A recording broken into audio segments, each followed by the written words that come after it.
नमस्कार.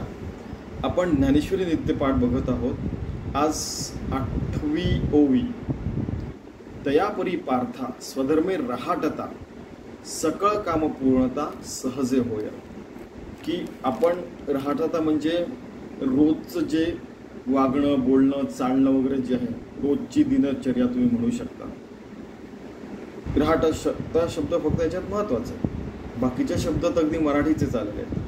की तयापरी पार्थ अर्जुना, की स्वतःचं रोजचं स्वधर्म पाळताना रहाटता, आपण रोजचं रुटीन पाळताना, की रोज सकाळी उठून आधीक करायचं आहे, त्यानंतर आपले कामं करायचे, अभ्यास करायचा आहे, बायकांना स्वयंपाक करायचा आहे, कोणाकोणाला ऑफिसमध्ये जायचं आहे, माणसांनाही घरातले काही कामं करायचे, त्यानंतर मग ते ऑफिसमध्ये व्यवस्थित सगळे कामं करतील आणि सचोटीने आणि नियम पाळून सगळे ऑनेस्टली विथ इंटिग्रिटी काम करतो. सगळं कामं पूर्णता सहज होईल. मग असं केल्यावर काय होतं की सगळे जे कामं होतात ते आपले परिपूर्ण होतात. कामं परिपूर्ण होतात म्हणजे काय की ते जे आपण कामं केल्या त्याच्यातनं परिपूर्णता येते, आपल्याला परिपूर्णता येते, म्हणजे आपण भगवंताशी एकरूप होतो. म्हणजे हा कर्मयोगच झाला की सहजे होय.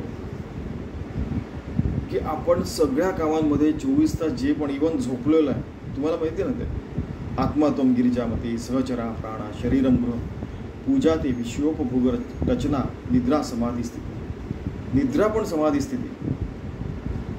ते असं आपल्या सगळ्या कामांमध्ये भगवंत राहून, भगवंताला समर्पित होऊन सहज काम, सकळ कामं पूर्णता सहज होईल. सगळे कामं आपले 24 तास सद्गुरूंना, आपल्या भगवंताला, अनंतकोटी ब्रह्मांड नायकाला समर्पित होतील आणि आपण नित्यमुक्त राहू शकतो.